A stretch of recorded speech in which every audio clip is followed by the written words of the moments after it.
tarde a todos. Estamos aqui hoje com o objetivo de descrever a avaliação de um dos sinais vitais de um indivíduo, reforçando que os sinais vitais de um paciente, eles são verificados através da verificação da temperatura corpórea do indivíduo, a verificação de pulso arterial, da verificação de frequência respiratória e da verificação de pressão arterial. Para cada um desses sinais vitais, existe uma forma adequada de ser realizada pelo profissional de saúde e nós temos que ter a maior cautela e a habilidade nessa verificação. Mas o assunto dessa aula é a verificação da pressão arterial. A pressão arterial ela é um dado importante e o recurso mais utilizado para o diagnóstico e o tratamento da hipertensão arterial. A pressão arterial ela é definida como a pressão que o sangue exerce na parede das artérias. E dependendo da força de contração do coração, da quantidade de sangue circulante e da resistência da parede dos vasos, vai haver uma diferença nesses valores pressóricos. Entendemos então que quando a força que o sangue precisa fazer para trafegar pela circulação está aumentado, ou as artérias oferecem uma maior resistência para a passagem do sangue, dizemos que existe uma hipertensão arterial, ou, como popularmente é chamado, uma situação de pressão alta.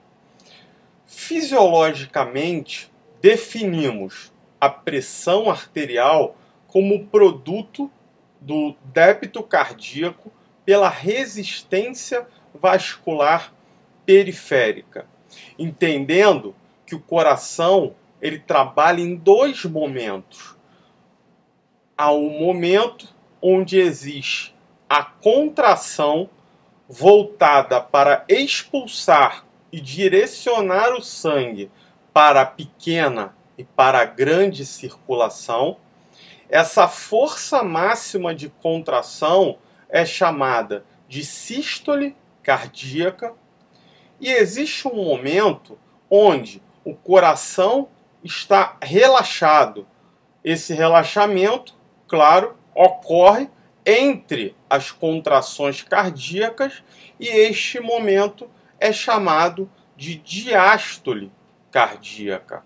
Então, podemos definir que existe uma pressão sistólica, que é uma pressão maior, já que essa força de expulsão vencendo a resistência vascular periférica, e uma pressão menor, que é a pressão no momento do relaxamento do coração, que tem uma relação com a resistência vascular periférica, que é a pressão diastólica.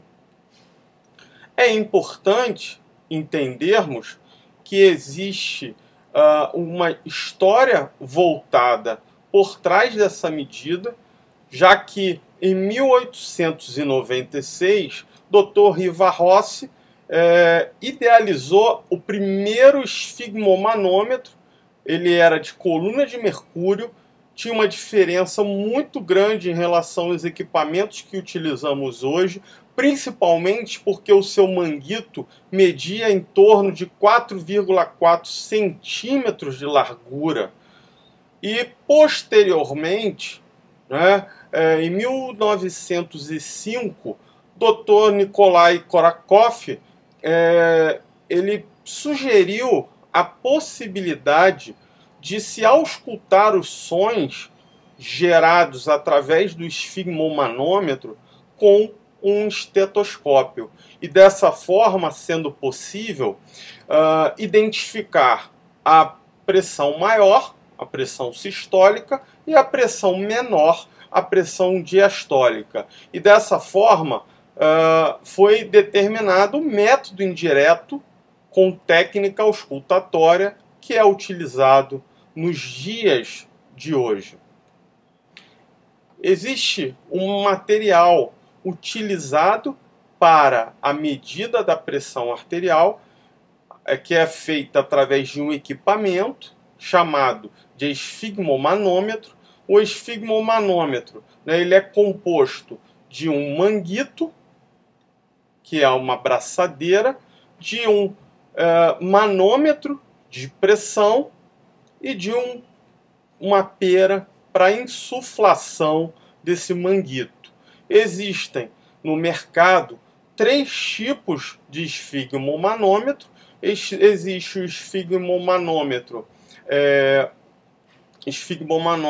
anaeroide, que é o que nós usamos, o ponteiro. Existe o esfigmomanômetro em coluna de mercúrio, que é mais utilizado nos âmbitos hospitalares, e ainda existe o esfigmomanômetro digital, que é normalmente utilizado para verificação de pressão domiciliar. É muito importante um cuidado em relação ao tamanho do manguito, já que existem uma série de considerações em relação ao seu tamanho e comprimento. A American Heart Association ela convenciona que o manguito ele deve corresponder a 40% da circunferência braquial e 80% de seu comprimento. Então entendemos que os manguitos, eles vão diferir de um paciente neonatal, um paciente infantil, um paciente adulto grande e um paciente obeso. E esse objetivo de se ter o tamanho adequado em relação ao manguito se relaciona às situações de hiperestimar a pressão ou hipoestimar a pressão arterial de um indivíduo. O segundo equipamento necessário é o estetoscópio. O estetoscópio ele serve para realizar a ausculta dos sons, identificando a pressão diastólica e a pressão sistólica, não necessariamente nessa ordem, e utilizado para amplificar esses sons escutados.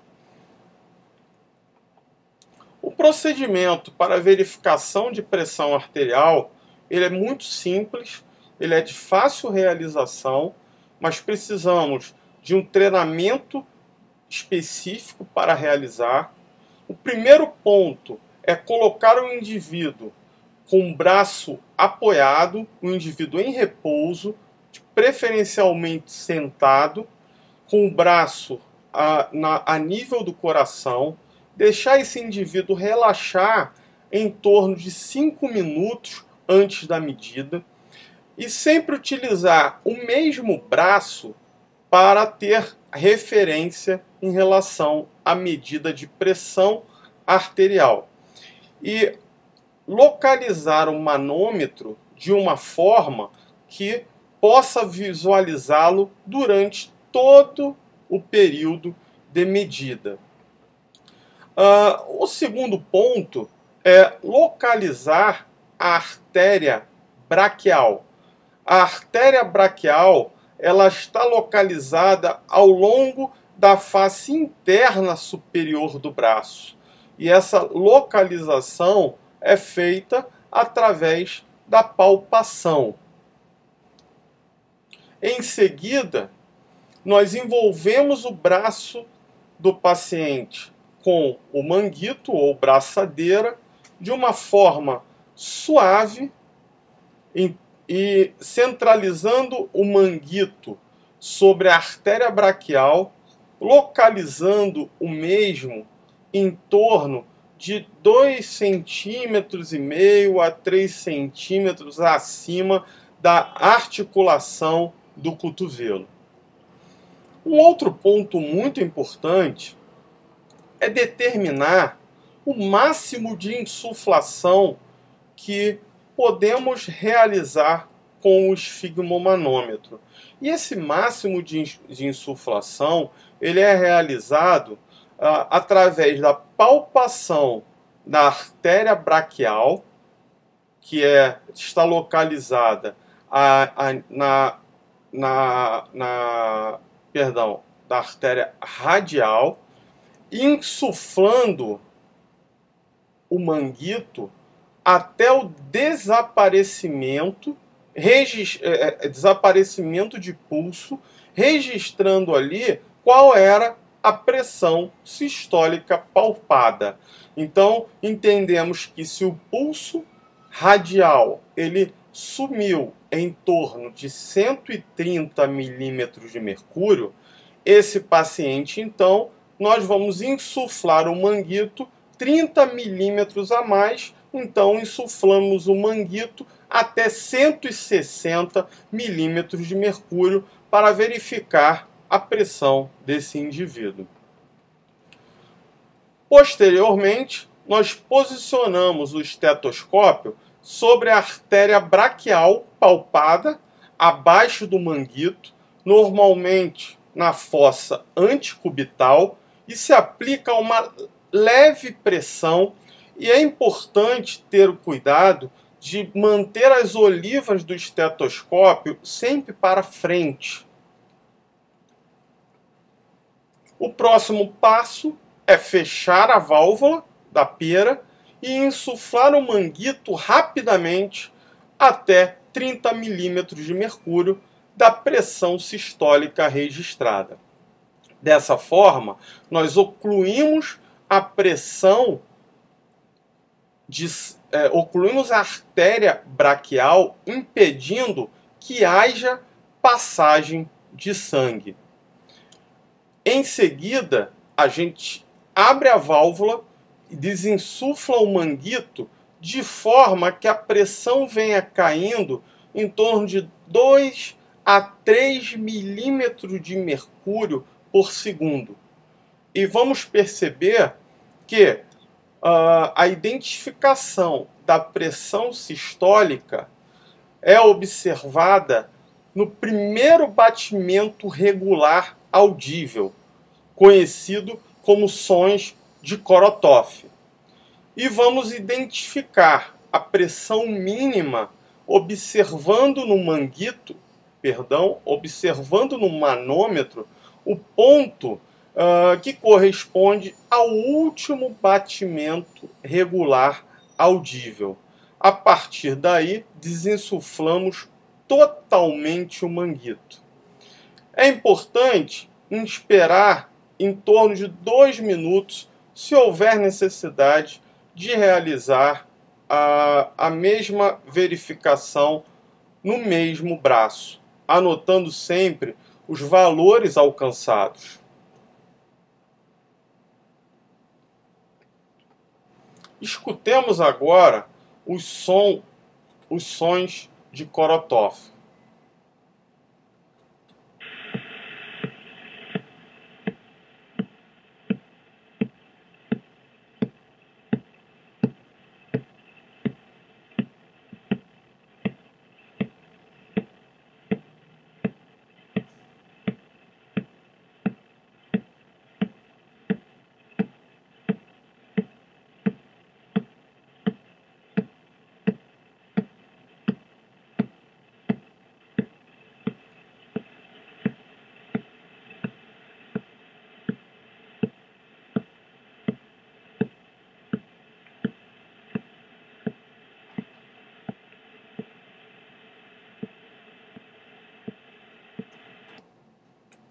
Então conseguimos observar desde do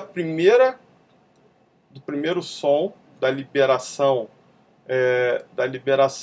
de sangue na artéria, onde eu tenho uma pressão mais alta, que é a pressão sistólica, e continua-se havendo som referente a cada contração cardíaca até o último som de Korotov, que demonstra o som regular, que demonstra a pressão arterial diastólica. É importante ter uma preocupação em guardar o aparelho de forma cuidadosa, voltada para não haver danos nesse equipamento. A partir dessa verificação da pressão, a gente entende que ela vai nos trazer alguns fatores indicativos. E um dos fatores mais importantes é a elevação da pressão arterial. Entendendo que a hipertensão arterial sistêmica é um dos mais importantes fatores de risco para doenças como o acidente vascular cerebral, em torno de 40%, o infarto agudo do miocárdio, em torno de 25%, e a insuficiência cardíaca. Sendo muito importante, então, o diagnóstico e tratamento precoce, porque dessa forma temos uma ferramenta de prevenção que gera um grande impacto socioeconômico e que nós devemos sempre estar divulgando e implementando nos diversos níveis de atenção à saúde. Toda vez que encontramos uma pressão acima de 140 por 90 milímetros de mercúrio, em duas medidas distintas, podemos classificar o paciente como um paciente hipertenso. Então, aqui temos uma tabela da Sociedade Brasileira de Cardiologia mostrando que a pressão ótima ela se encontra abaixo de 120 milímetros de mercúrio, em referência à pressão sistólica, e a pressão arterial diastólica ótima abaixo de 80 milímetros de mercúrio. A pressão normal abaixo de 130 milímetros de mercúrio de sistólica e 85 de diastólica. A pressão limítrofe fica entre 130 a 139 milímetros de mercúrio de sistólica e 85 a 89 de diastólica, entendendo que esse nível de pressão é necessário procurar um médico para verificar as suas condições e eliminar, talvez, os fatores de risco que estejam ocasionando esse aumento de pressão. E a hipertensão arterial, né, ela pode ser dividida em estágios, entendendo que quanto maior a pressão, maior risco de lesão aos órgãos-alvo, e que a hipertensão arterial sistêmica ela já é considerada quando o indivíduo tem uma pressão sistólica de 140 milímetros de mercúrio e a diastólica de 90 milímetros de mercúrio. E pode ocorrer também que se haja apenas uma hipertensão sistólica, né, conhecido como hipertensão sistólica isolado, quando a pressão sistólica se encontra maior do que 140 milímetros de mercúrio e a pressão diastólica dentro da sua faixa de normalidade. A hipertensão arterial ela pode levar a uma série de lesões a determinados órgãos. Então ela pode levar ao AVC, né, o conhecido popularmente como derrame, a lesão vascular, a arteriosclerose, o infarto agudo do miocárdio ou a insuficiência cardíaca e a problemas renais, pela diminuição da perfusão a nível renal, né, que é a insuficiência renal aguda ou crônica. A hipertensão, ela é ocasionada em 90% de casos por fator genético. E em uma minoria, a hipertensão ela é causada por uma doença relacionada, como, por exemplo, distúrbios de tireoide, distúrbio na glândula suprarrenal. Entretanto, nós temos fatores importantes que influenciam no nível da pressão arterial, como tabagismo, o consumo exacerbado de bebidas alcoólicas, obesidade, nível de estresse aumentado, grande consumo de sódio, de sal, níveis elevados de colesterol, sedentarismo, falta de atividade física, aumento do açúcar no sangue, a diabetes e até mesmo por situações de sono inadequado. Então, a eliminação desses fatores de risco poderia talvez controlar a pressão, talvez torná-la inexistente ou talvez tornar o seu nível de pressão arterial menor. Mas com certeza, quando se elimina esses fatores de risco, a possibilidade das complicações, na grande maioria das vezes, elas podem ser controladas e vão garantir um aumento da sua saúde. A fisiopatologia, o desenvolvimento dessa doença pode ocorrer por um sistema neuroreflexo e simpático do débito cardíaco, pelo controle renal e metabólico do volume plasmático e da complacência vascular, e pelo controle local da resistência vascular pelo endotélio e musculatura lisa. E o tratamento da hipertensão arterial, o tratamento, ele, na sua grande maioria das vezes, vai envolver o tratamento clínico e o tratamento voltado para orientações sobre os fatores de risco, entendendo que o exercício físico posterior à avaliação do seu cardiologista ou preventivamente ao processo de hipertensão arterial, ele é muito importante, já que durante o exercício há um aumento da pressão arterial proporcional ao aumento do débito cardíaco e a carga de esforço que é realizada com o objetivo de garantir o suprimento de oxigênio necessário para aquela musculatura. Mas o exercício dinâmico, ou talvez o isométrico, que hoje temos vários estudos mostrando isso, ele demonstra que gera uma vasodilatação local e, ao mesmo tempo, há uma redistribuição do fluxo sanguíneo local, e isso vai gerar uma melhora, um benefício em relação à melhora de fluxo sanguíneo, de suprimento de oxigênio e nutrientes para a musculatura em exercício.